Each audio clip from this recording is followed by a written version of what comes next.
Okay, hi everyone, and welcome to All Things Dating and Relationships. We want to welcome our special guest today, Stephanie from Stef in the City. Welcome. Hi, nice to be here. And of course, we have our co host, Jeremiah Brewer. Hello, Jeremiah. Hey ladies, how's it going today?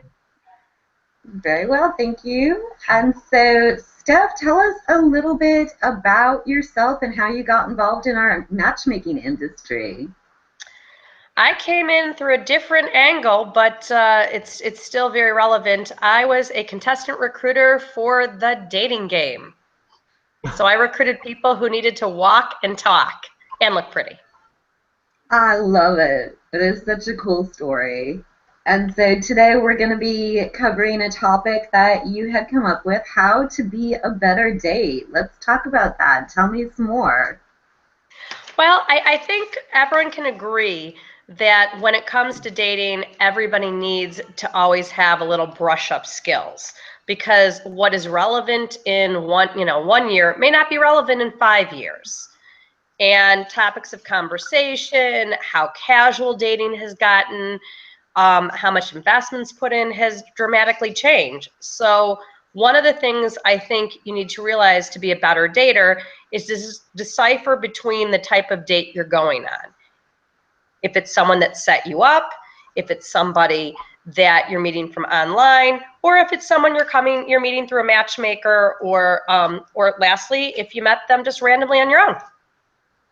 I think that's a really good point because depending on how you meet them is going to gauge not only their level of sincerity, but also where they're at as far as a priority of finding a relationship. Well, I think the expectations also, you can manage the expectations. If you met them through a matchmaker, such as ourselves, you're probably going to know a lot more information and have more feedback than if you meet them online, or if you meet them randomly yourself. You might be struggling to find out, is this person really the age they told me? Or if you randomly meet them, you might be freaked out to find out, like, I don't know anything about them and I have to start from scratch. Exactly. Now, do you work a lot with clients that do online dating? I have clients that have at least dabbled in it some of the time, because for people nowadays, if they've gone so long between dates, it is good to do practice. If you're extremely shy, I say go to a speed dating. If not, I do think sometimes it gives people more practical understanding when they are set up through a matchmaker of what's out there. Right. Well, let's jump right in. I know we've got some bullet points here that you wanted to cover. Of course, you start off with number one being, if you're looking for someone serious, do they talk about being available to do things? Can you explain that a little bit more? Well, I think you find right away when you want to meet with somebody, if they say, oh, wait, that's my volleyball night. Wait, I'm playing bridge that night. Wait, I have a boat, I'm doing boating. Wait, I'm taking a 3-day vacation with the boys. Wait, that's my workout day. I've certainly run across people who say they're so available for dating, but yet they have to do their 5 or 6 workout classes at these specific times. And I think that gives an indicator, is this person really interested, or do they need to fill their time with activities or people or whatever it is? And maybe that's part of the reason they're single. Or again, it's one of those things you have to find out over time when you try and schedule, do they make time for you? And it goes back, I think, to that quote where someone could be an option or a priority. Absolutely. Oh, I like that term, option or priority. Option or priority. Mm-hmm. Yeah, it's funny you mentioned that, Steph. I've actually just experienced that not too long ago. There was a girl that her and I we messaged quite a bit, and we even had long talks on the phone. And I tried 3 different times to try to set something up with her, date-wise. And 2 of the times we made plans and we were going to meet up and everything, and something came up. And I mean, you can't help but just get frustrated after the 3rd time. And you're like, obviously this person's not going to make you a priority now. What makes you think she's going to do that later on down the line? And so I don't know, I guess people have to kind of establish. I think Denise and I have had this conversation where you have to ask yourself if you're really ready to be in a relationship. Are you ready to put forth the effort, and are you really available, or do you need to get some things sorted out in your life first? I think that's a really good point, because one of the things I do find is some people want to get back into dating, maybe because they want to beat their ex in getting into a relationship.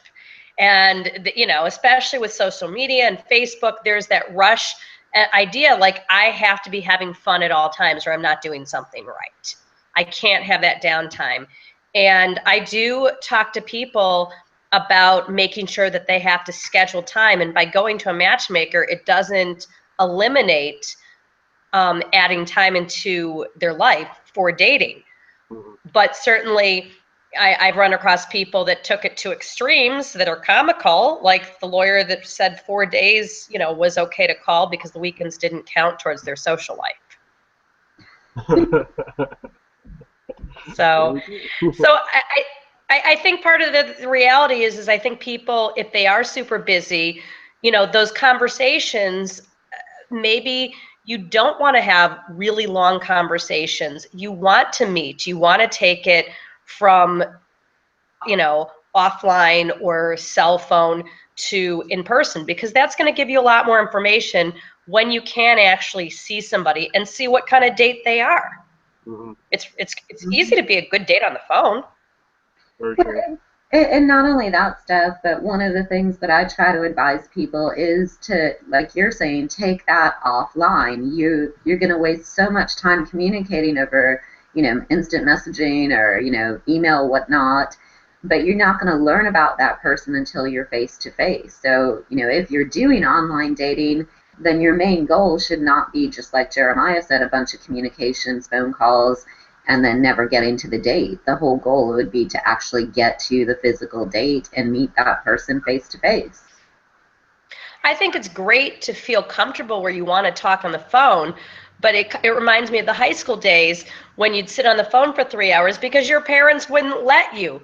You're allowed to date now, so you know, you've got to look for all these excuses. And I think, you know, one of the ways to be a better date is to have an action plan when you're talking, to take it offline and give multiple options. So you get to see, like Jeremiah did, he gave her 3 options, you know, 3 different times, and she couldn't find it. If this person can't, you know, you give them options, not just, hey, let's meet for dinner on Friday night. Know that, again, whether you want to continue with this person and have a real relationship, or, you know, it's nice and sweet to not have to get out of your pajamas and you know, feel connected. Yeah, that's true. Well, yeah, supposedly there's some people that's all they're looking for is just pen pals, basically. You know, just someone to message back and forth or someone to chat on the phone with, and they don't really want to make that next step.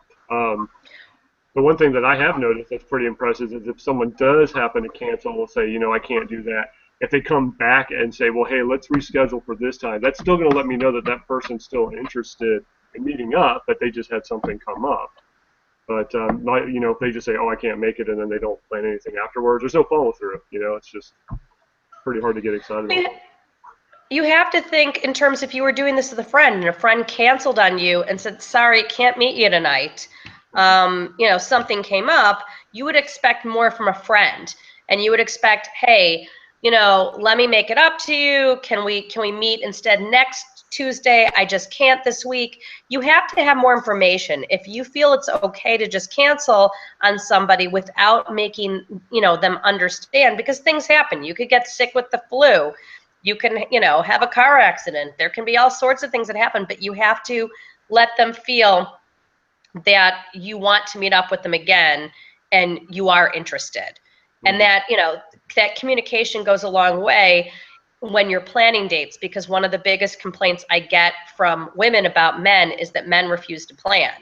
And the biggest complaint I get from men about women is women don't give enough input and they expect them to read their minds. So, you know, there goes the reason why some dates don't happen.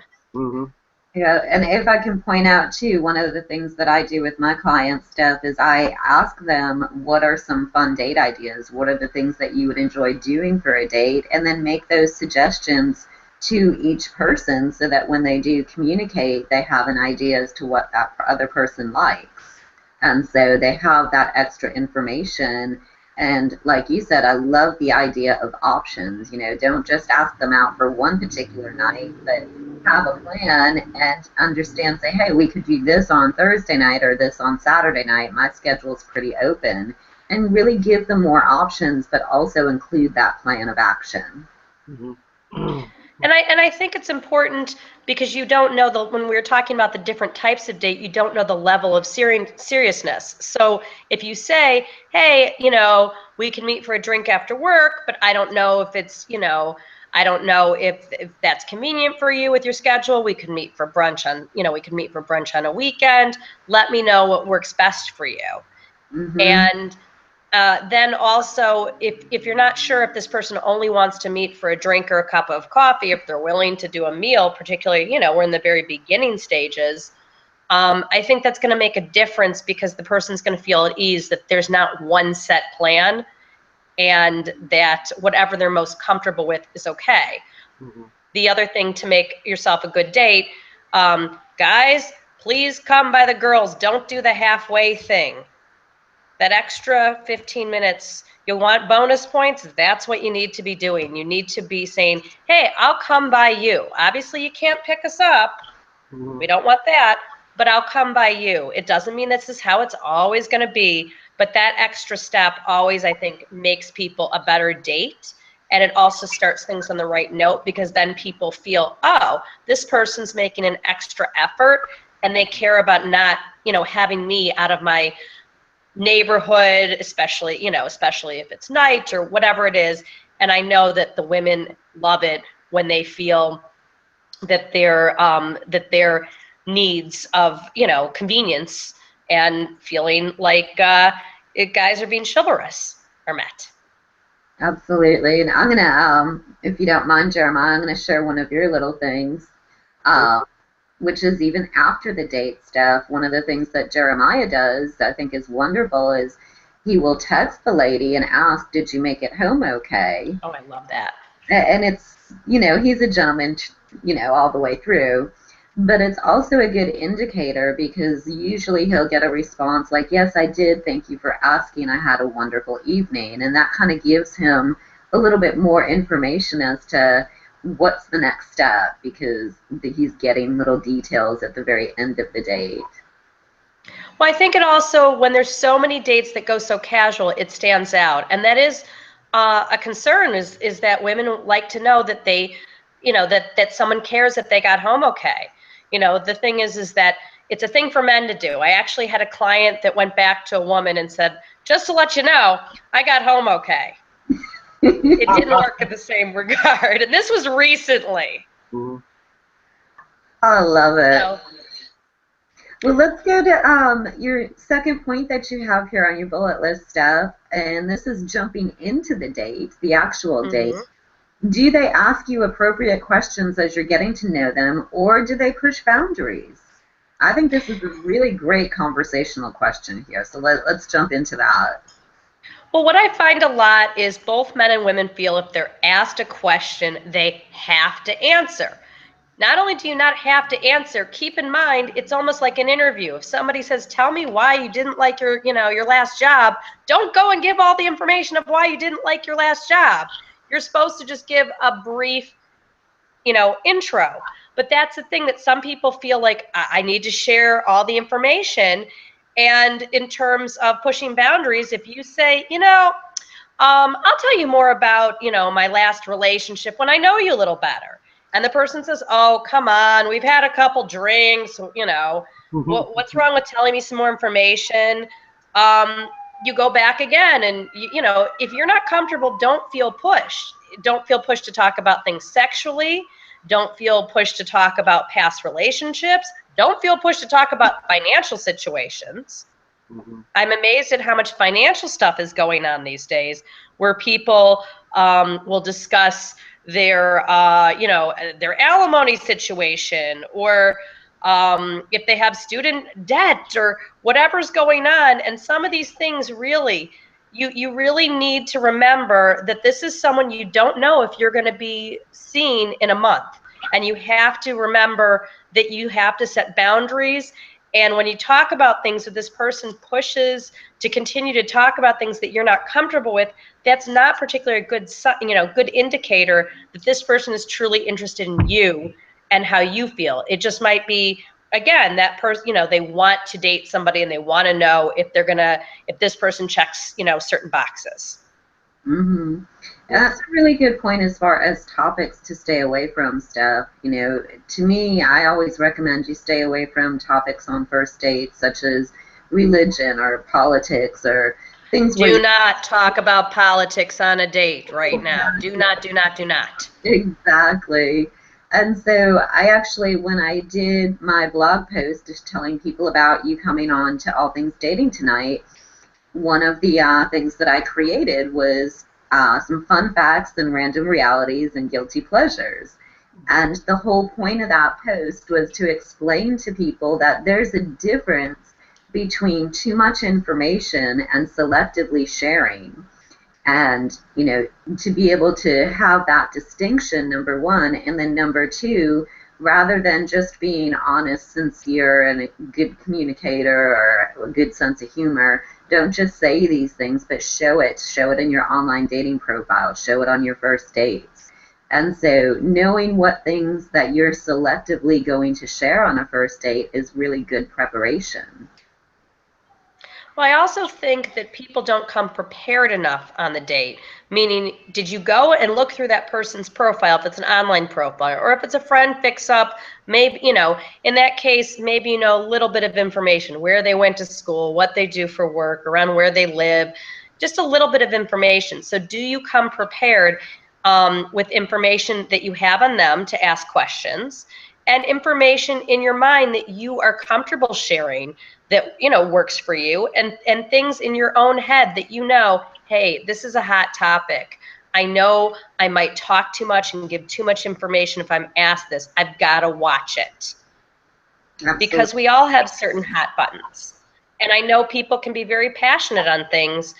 And again, I've seen things go wrong over little things. When one person decided to talk politics, not even politics, but talking, this person happened to be a teacher. The person didn't really understand the person's position, and they started talking about how they didn't agree with, how the mayor was handling the city and the teachers had it easy. And I just was like, ay. So there's just no recovery at that point. Mm-hmm. So. And I think another good point to make is that a conversation should be a legitimate conversation. It should be questions and answers. I've seen too many dates go wrong because one person is holding the conversation and it's all about that one person, and then they forget to ask questions to bring the other person into the conversation. One of the things I do in my feedback forms with my dates is I do ask, did the other person dominate? What types of questions did they, ask? Did you feel you ever dominated the conversation at points? So I really give the people, an understanding. So if I do get the box checked off, yeah, I think she talked a lot about blank, I at least know what, and I know a little more information. But I do think it's important to prep like you would in an interview. If this is a person you really like, what's the difference in spending that extra 10 and 15 minutes figuring out what might be good conversation? And I think people are really scared of things not being natural. But you prep what you're going to wear. Women prep with their makeup and their hair. I think one of the things about all the dating in today's society is, because we go on so many dates, we're trying to be excited about each and every date we go on, because is this a real potential?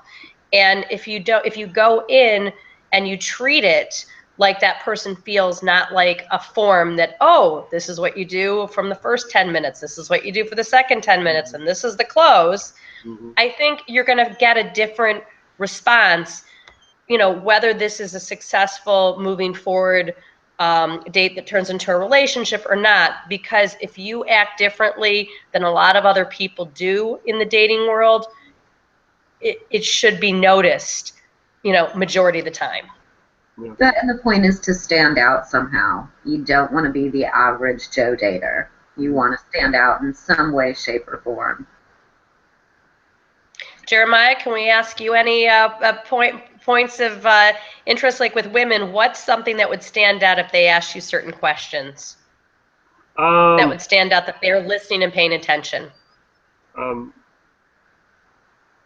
Just in general, just the fact that they're asking questions about me, because I do feel like a lot of times, and I'm a talker, I'm not going to lie, but I do feel like a lot of times when I'm on a date, it's more of like almost like a one-sided interrogation than it is a conversation. Really? Yeah, it's like you'll get these short answers back, and it's really hard to read. And I'm very good at reading people. So when you get these short answers back, you're kind of like, okay, I can't get a read on this person, and you're trying to feel what they're thinking, what they're doing, that kind of thing. So unless you actually start talking about something that they're interested in, and then they'll start talking and sharing. But here lately, I would say I haven't had a whole lot of people that actually ask a lot of questions about me. Other than well, I think that's it. I think that goes back to the appropriate questions, that you're getting information that they're not seeming to ask you appropriate questions. Yeah. So the fact is, it's not only pushing boundaries, but are they asking you appropriate questions? If you can go 3 hours and no one's asked you, what you do for a living, where you live, just basic things, but they've shared it themselves and that's the direction they've gone, right. Boy, that's not going in the right way that it should. Yeah. And I think, too, Jeremiah, you bring up a really good point. I know we've talked about this before, but getting someone to open up is sometimes just a matter of finding out what they're passionate about. Right. Because people will tend to open up and, really give you 100% plus in a conversation when you hit their passions, when you're talking about something that, they're very into or they're very dedicated to, very passionate about. They tend to feel more comfortable opening up and talking about those things. Yeah. Well, I think it goes number 3. Do people talk, in terms of being a good date? Do they talk a lot about their past exes? And it goes back into the boundaries and appropriate information about the past. If you're also talking to somebody and they're basically sharing, well, this is, my exes, because a lot of people have children, a lot of people may have lived with someone, they share pets. If that person segues and talks about the dog that they shared, or the kids and their ex does this, you're getting an idea that they're not understanding that everyone's going to have a past. The question is, are you really ready to move away from the past? If there was a client that asked a guy that she was going to go on a date where his kids went to school, because he and his ex lived in different cities, and he responded by saying, I don't know, which was kind of a huge red flag, because it just went back to, you don't know? I mean, how do you kind of let that one go? And then he continued to talk about their custody agreement or lack thereof and the craziness of the ex, and it was like, I think, again, sometimes these questions, it could have been a simple answer in that case would have been, well, they went to this private school in the city, and we're not sure if they're going back. Yeah. Giving that kind of information. And that's, again, if you see that somebody, if you ask them a question and they have no boundary to it, well, 30-second, reason why you and your ex have split up, and they start, well, I can't tell it to you in 30 seconds. They were da-da-da, and there are in-laws, blah, blah, blah, and blah, blah, blah, blah, blah. That, that's just not a good sign, because I do think there are questions you want to ask, and you also have to let somebody know your boundaries and what you want to hear. So like I said, if you want to, it's not awful to, talk about exes. It's awful to continue to go on. So if you just say, my ex and I, we've been split up. I've been divorced for 2 years, and my ex and I split up, and we get along. We just decided the marriage wasn't working. that's more what you're looking for. As you get to know somebody, okay, you want to find out a little more details. And, you know, if it was you know, let's say there's no ex in the relationship and you say, oh, when was the last time you had a girlfriend? And he's like, well, it's been 4 years because, you know, I've just kind of had one night stands in between and da da da. Not a good, again, example of, you know, realizing there's information, just don't share. And that probably wouldn't be something you need to share at any point. Mm-hmm. Even when you get to know, you know, this becomes a relationship. And I think people feel this need to always share, and not realize that there are reasons we have different friends. Women, you know, it's not that people can't be best friends with their significant other. It's just understanding that if you want to go, Jeremiah, if your big thing is sports and you want to watch football games, your best friend to watch football games might not be your girlfriend. And the same thing, if a woman wants to go shopping and go to sample sales, your best friend for that might be a female friend, not your male significant other. Mm-hmm. And I think that people feel bad if they can't share everything. And some things I think are just not meant to share it. It's not it's not revealing to the relationship. I just think we tend to be in a culture where we overshare, you know, even in social media. Absolutely. That's a really good point, because you see so many things on social media that when you're looking at someone that you're potentially going to be dating, you know, look at that social media and how much information do they put out there to the world. And, you know, you've got to be careful as a dater how much information you put out to the world. What do you really want people to know about you ahead of time and prejudge? I think that's, you know, something that's going to become more and more relevant in terms of how much information is out there, because I know people used to just hear of companies that would say to, you know, they check out the employees. I know matchmakers that have not brought in people because of some of the stuff they've seen on social media. Yes. I know other people that have not gone on dates with somebody. I thought it was a really cute joke to have a picture with a guy with a gun, and that wasn't considered too funny by most people. And so again, people do not realize that the information that you put out there really can taint what people think of you, even if that's not you. And you're better left sharing less than sharing more. Absolutely. Well, that goes into the next part of your outline stuff, which is leading into the do they feel hot or cold? And I think that's a really important discussion. Well, I've noticed this a lot. This is what I call the 3-week freakout period.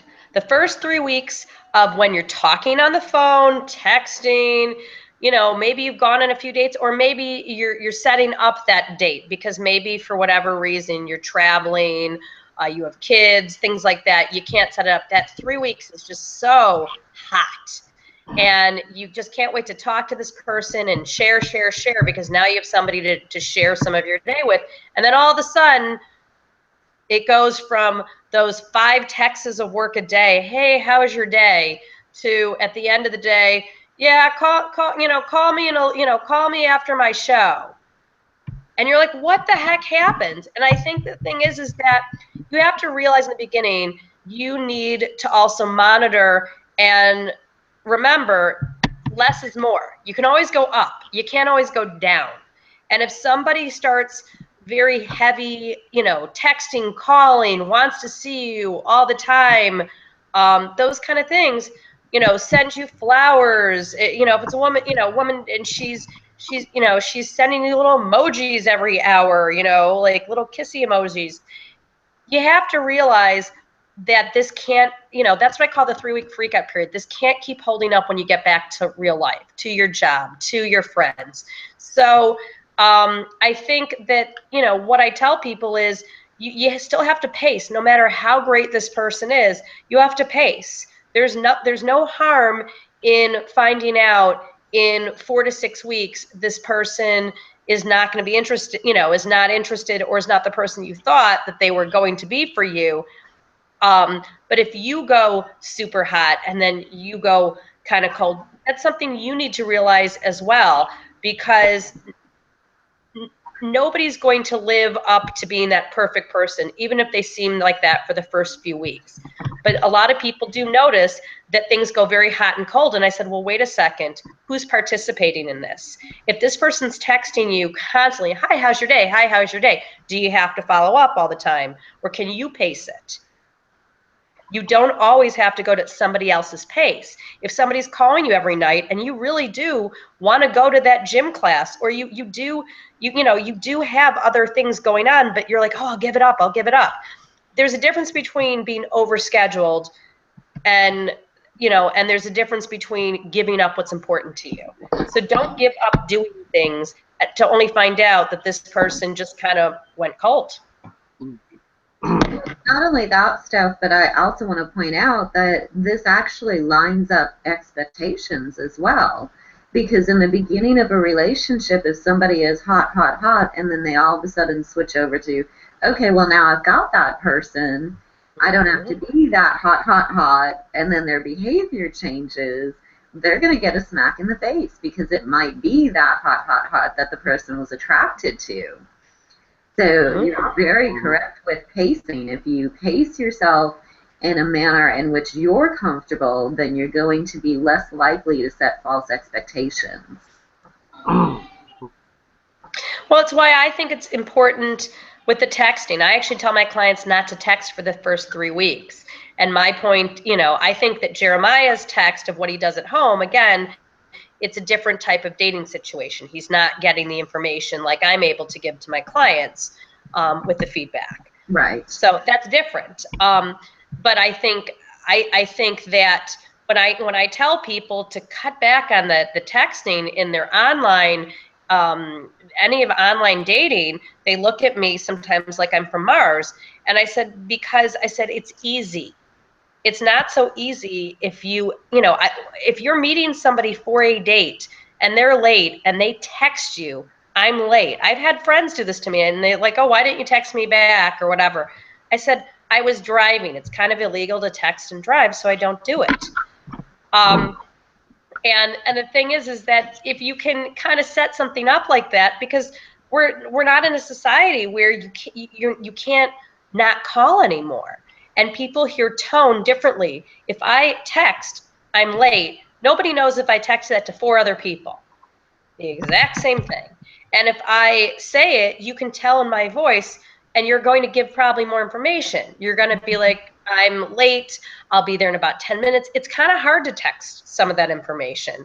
So I don't think it's playing a game when you don't go immediately back to text or call if you really have something going on. And you can just say, Wednesdays is the night I go to the gym, so it's not a good night for me to talk, or any of these things. So then you're giving a little inside information to what's going on and that you have a life.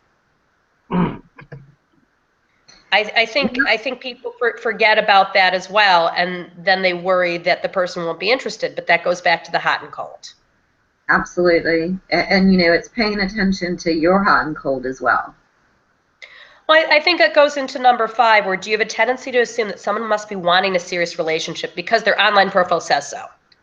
And this goes into, is this person hot and cold? Is this person available to meet you for a date? There are plenty of people that will say they're ready for a serious relationship. The serious relationship might not be the type that you're looking for, because people just assume that everybody's on the same page. So that a serious relationship to one person might be that they see them every Saturday night. And a serious relationship to somebody else might mean they want to see them during the week, they want to see them on the weekends, they want to start spending time on the weekends. These are, just because somebody online says they want a serious relationship, that shouldn't be the only person that you're going after. You're not going to go after somebody, if what you're looking for is a relationship, do not go after somebody who basically says casual sex all over the place.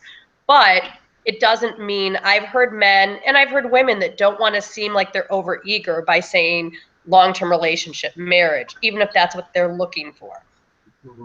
So I think you can't, somebody who when you go out with them and you hear that they, that they seem too busy, but wait, their profile said this. you got to remember that that's no different than somebody putting together a resume, and that's the job they wanted at the moment. But all of a sudden they realize the job isn't what they thought it was going to be, and they usually don't say, please withdraw my application. And it's funny you bring this up, Steph. I actually had this conversation today with one of my clients, and she had met someone online, and he seems very interested, and of course his profile online says he wants a serious relationship, but there's not the priority. He's not asking her out. He's not doing the follow through. And so I always go back to watch behavior rather than look at words. Look at the behaviors. And they might say that that's what they want, but their definition of it could be completely different of your definition, exactly as you said earlier. Well, I've seen this a lot with people who have other obligations, if they have children or a demanding job. And maybe they travel, I always ask people what their travel schedule, so I get a sense, how available they are for dating when they're talking to work with me. And if I hear they're working Monday through Thursday, if I hear that they're traveling 15 days of the month, if I hear that they have their kids majority of the time and they're not comfortable getting babysitters very often, or they can't afford it, these are big indicators that they might want something and they're really not ready for what it entails. Red flags to look out. Because, well, I think that people get very excited about certain relationships, and unfortunately the only thing really you can do to determine if somebody is who they say they are is by spending and investing time. And that's what I say, that you shouldn't give up who you are. You just have to be willing to compromise that you are going to make yourself available and not be stringent to your workout schedule, or not be stringent to not being open to the idea that maybe a night you have your kids, you go out for 2 hours and hire a babysitter. You just have to be open to the idea that the schedule that you have right now is going to change if you want to have somebody in your life. Right. And then I think this is a really good segue into one of your other points, which is, how do you respond to someone when they first disappoint you? This is a big determiner with a lot of people, that when somebody gets into their first fight, it's their last fight, and that's what happens. And I think that a lot of people forget I always say it's a great thing to discuss this before you get in a fight, before you're in the heat of the moment. That you say, if this is somebody you're getting to know and you're investing in time, and you're talking about important things, one of the questions I think that's perfectly appropriate is, I just have a question. How do you fight when you have a disagreement? Because I know that I want to be very respectful of somebody's feelings. I know I can get a little hot-headed when I first get upset, and I need a little time to calm down. But I do like really working out and hearing the other person's point of view. So if you take, so that's how that's me. But if you take responsibility and you say, you're not putting it, you're saying, these are some of the things that, that are comfortable to me, and that I want to know that your feelings are important before you get to that point, it might help find a little bit of information out. But again, when somebody hurts your feelings, sometimes people aren't always intentional. Some people are intentional. If this is an oversight that you think, Jesus, they should have known better, because they should know that, our Friday night date is important, and watching a football game with your college alumni friends to brush off. I mean, again, people are going to have different views of what's important. And the question is, if they are willing to listen to you and hear and correct what bothered you, that, is going to make you feel comfortable to move forward. But if you attack and say, how could you not know that I'm going to be blown off for a bunch of guys, you're probably not going to get the response you're hoping for. And I think this is true as well, because this is where people don't really brush up on their communication skills before dating. If you have good communication skills, if you know how to have these conversations ahead of time, and you've actually been preparing for these things, then you're able to present them in a manner that's not necessarily a conflict, but you have good conflict resolution within communication. And for some people, that's just not something they're great at. And and it's unfortunate because nobody's a mind reader. Nobody can know that your 6-month anniversary, you were supposed to do blank, or you want flowers, or that that somebody wants a compliment. You have to really give people feedback so that they understand what you need. Mm-hmm. And then the other thing I wanted to add, Steph, is that the society we live in today is really that of disposable relationships. I think people actually feel that there's so many options out there that they don't know how to communicate when they hit a bump in the road, and they just walk away when it could be resolved with a little bit of communication and a little bit of tactfulness. And they feel that it's just too easy to walk away, and rather than give it a little bit more effort and time and communication, make things work. It's not, we shouldn't have to feel like there's always going to be the next one to swipe right or left to. Well, Jeremiah, let me ask you. A lot of women seem to come to me and they think that the men have all the options and that the men have it easier. I don't agree with that. But, being the guy in this situation, how do you feel about some of the women that you've gone out with, and do you feel that how their conflict resolution skills, or do they seem to expect you to know what they're thinking? Yeah, I feel like to a degree, in certain situations, they're anticipating or expecting you to respond a certain way, or to handle a certain situation a certain way. But the key word there is expectations. It's that's the biggest factor to disappointment, is somebody's expectations, and if those expectations aren't known, they're going to get disappointed.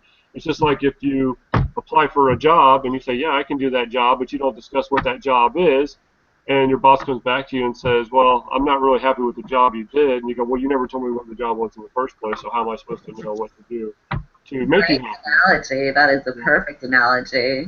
And that's what it comes down to. It's expectations. So if you're actually too mature enough to sit down and go, okay, well, what is it that you expect?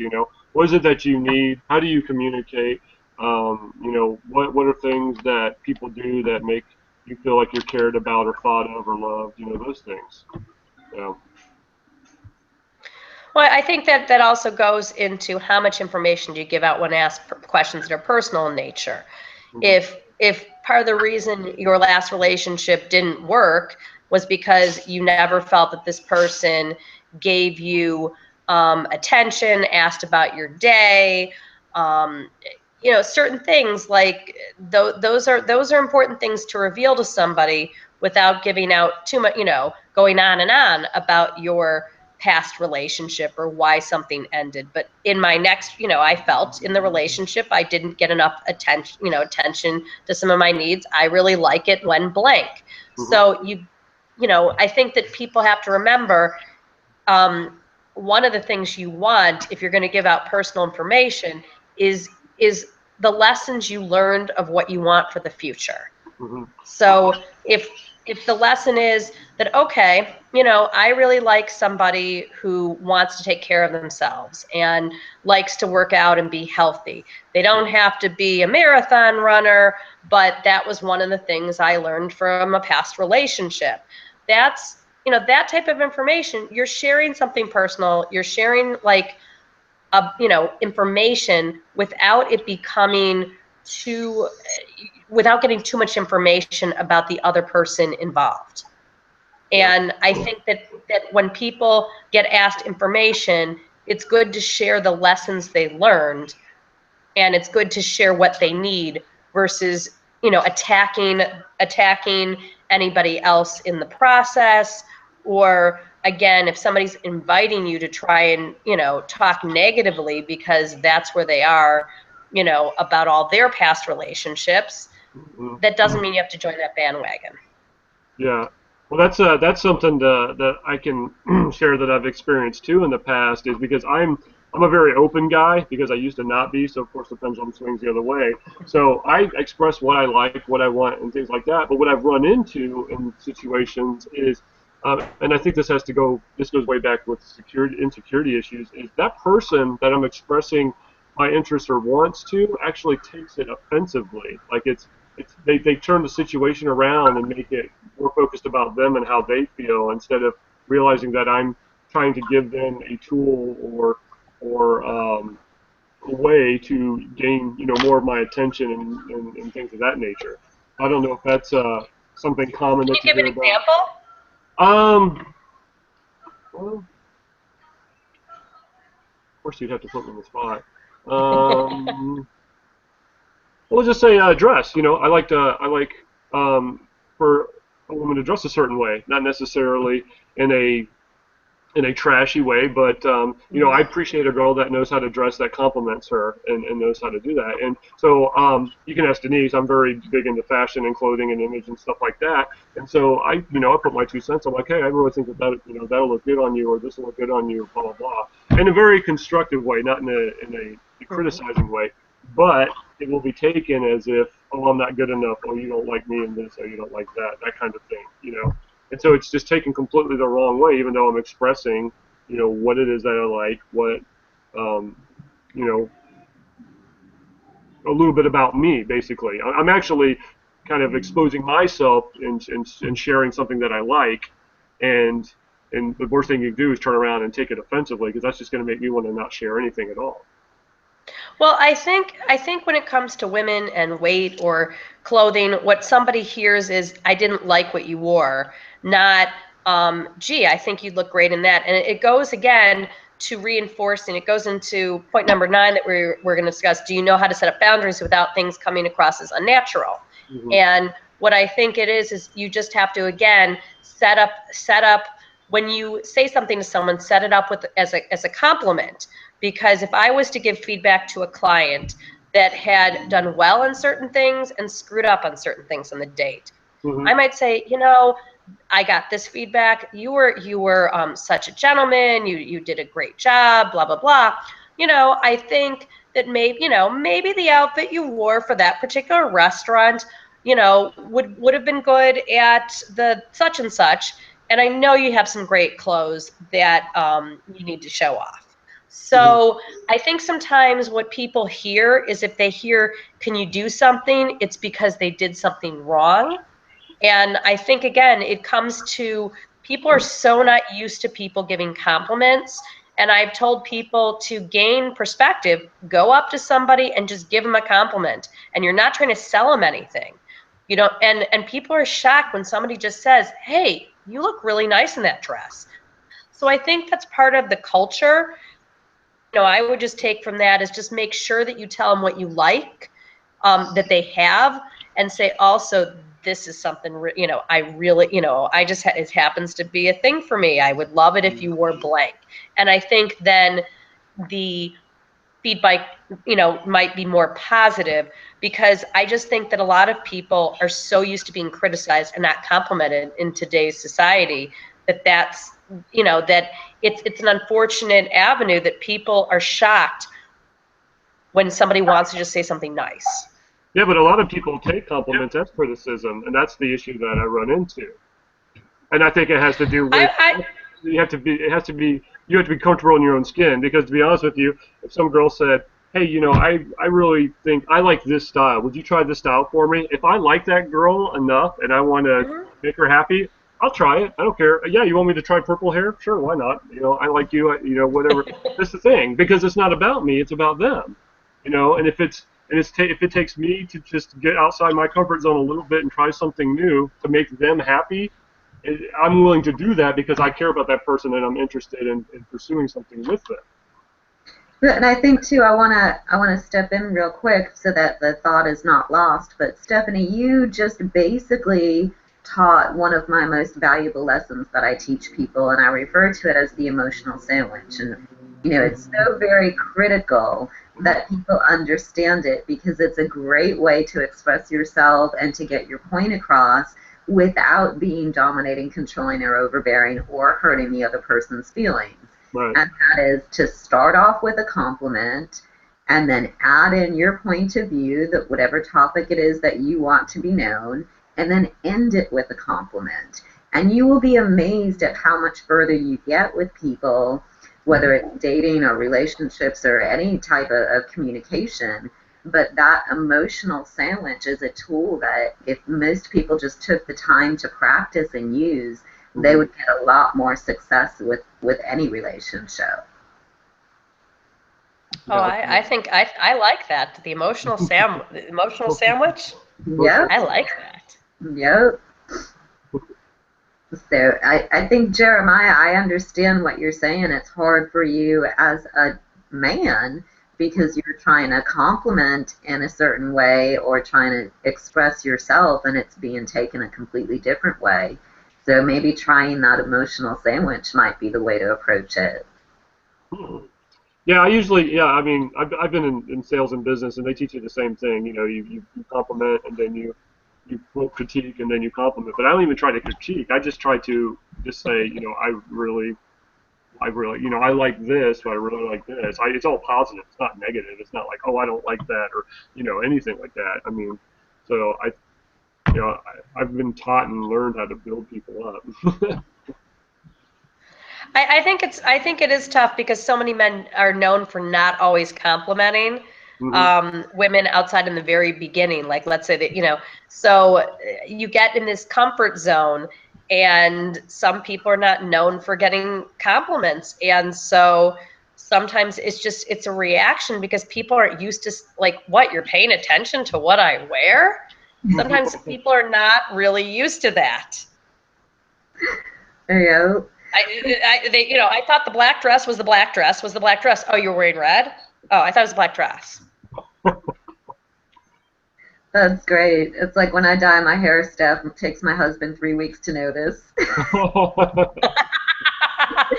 See, Jeremiah, it's stuff like that's what's holding the situation back with some women, is they're not, you know, not used to always men offering their opinion. I mean, now we have 50 Shades of Grey, and that actually did change, you know, that movie and Idealism, it did change the perspective that men actually do care and talk about certain things in terms of wardrobe. Right. And I think, too, this next bullet point that you have listed, Steph, I really want to cover. I don't want to run too much over time. I know you've got your little one there. But how to date on the offensive and not the defensive fits right in. I think a lot of what, you know, we were just discussing is that people always might perceive things in different ways than you mean. So, you know, what we were just talking about with Jeremiah, like how a lot of these women are perceiving it. I remember interpersonally having a boss that was not hired to be my manager.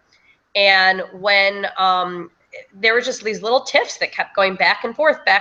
And I'm like, and I was thinking to myself, this is really weird because I haven't known this guy or done enough. So I just sat him down in a room and I said, what the heck is going on? Maybe you're misperceiving what I'm saying. This is what I'm thinking, So let me know. And we became super close after that because all he needed to hear in this case was that I wasn't trying to push him out of the job that he had gotten, and that I was willing to listen. And so sometimes, you know, instead of me being defensive and thinking, God, now I have to look for another job, that was something I learned, and that was one of the biggest lessons that I learned, you know, in my career, that I started applying, that sometimes people just have insecurities that have nothing to do with you. And it doesn't matter how successful, how attractive, it just doesn't matter. You just have to try and put yourself in the other person's shoes. And the more information you have about their past relationships, you get an idea of some of the things that maybe that, you know, that they are sensitive about. And so when you go out to date and, you know, you say, hey, I can't make it on such and such a day, but I'd like to do this. And this person says, oh, I can't do anything for 2 weeks. Oh, I really would like to get together, you know, but, you know, this, you know, unfortunately, blah, blah, blah is going on. as long as you have some conversations so that you understand and you don't immediately go and say, oh, this person doesn't want to get together. Or if that person's not available for you, a lot of people assume the worst, as opposed to giving it that chance to see if this person continues to act like that, then yeah, that's not the right person to continue on to try and progress into a relationship. But what I tell people too is you got to take a look at where you are in the first month and where you are in the first 3 months, the first 6 months. If, you know, again, if this person, you know, you cannot go into the situation and say, well, if this person doesn't call me by this time, I'm not going to answer the phone. And then I'm going to take this long to text back, or I'm going to do this, or I'm going to do that. You really have to look and remember that people, just because we have our phones all the time does not mean that we're always available. I mean, my phone, I've had a battery die on me plenty of times, and all of a sudden, poof, I've got 8 text messages, and they're like, where are you? And I'm like, my phone was dead. You can't always assume that the person is dating 8 other people. There's, you know, you have to go on and just put out your boundaries of what you're comfortable with. And if this person continues to listen to what you say and what you're comfortable with, and then you've instead said, hey, I don't text, I don't text while I'm at work, or I don't really like, I don't like talking on the phone after 9. I'm just exhausted. And if that person then starts listening to what you need, that's what I call, dating on the offense, not the defense. Of being like, hey, 9:30 is too late to call me. Could you not call me at 9:30 anymore? Or, like, you only text me and you don't call. I think people really don't realize how explaining your needs before, as opposed to telling your needs after you're so annoyed by somebody, that what the two are. And I really try and work with my clients so that they don't walk into a situation if somebody cancels on a date. I had someone that canceled, got the flu. The guy was immediately assuming that, it was something did. No, she really had the flu. And if you can't accept that, well, she wouldn't have called 2 hours beforehand. Yeah, she might have really wanted to see you. You have to really put in perspective when you're dating, if you're not ready to give this person a chance, and you got too many people too many people you're trying to talk to and sort through because you want to meet someone. Out here it's called wifing up for the winter before it gets really cold in Chicago. Then you really got to take a look and say, are these people really meeting what you need? Because there is a point of oversaturation.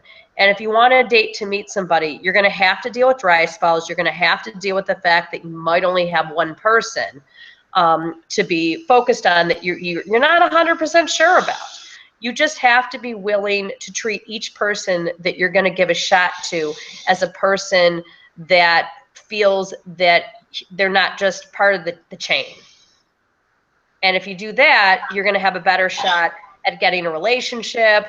And if it doesn't turn out, those are the people that somebody comes back and says, hey, you're not for me, but can I set you up with such and such? So still that connection down the line, as opposed to just being another bad date story. Yep. Well, Stef, this has been a great conversation. Thank you so much for taking the time to join us. Are there any last tips that you want to throw out there on how to be a better date? I think, I mentioned this before, if you think that you need a little brush up, there's no harm in signing up for a speed dating class. I don't know a lot of people that are meeting through speed dating these days, so the expectations are kind of low, but there's nothing wrong with just practicing your conversation skills and being perfectly nice to people. You can circle, you don't want anybody at the end of the night, so nobody's feelings will be hurt. You won't connect up.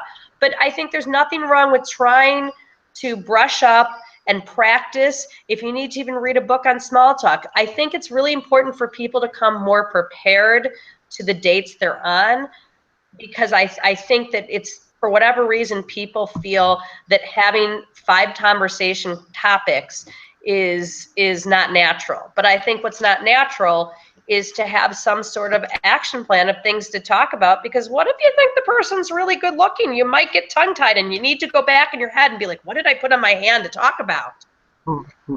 Yeah, and I love the idea that you are using speed dating for practice. I think that's wonderful. And then the other thing too, I know both you and I do a lot of coaching, and so that is something that we actually put out there as a service. It's not just about matchmaking. I know with what I do, Steph, if somebody just needs a kick in the right direction, it's real simple. You know, sometimes it's just an hour conversation to get them on track.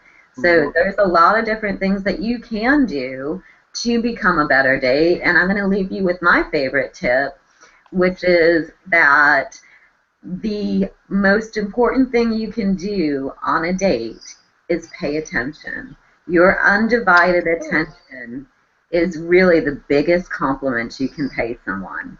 And so when we think about it, we've got all this technology and cell phones over here, and you know, we're keeping our phones turned on, sitting on the table at dinner. You know, leave it all at home, you know, or at least in the car. Pay that person attention. Be that person's focus for the next hour to 2 hours, and you'll see an amazing difference in your situation. That's our cue, Steph. I hear your little voice coming around.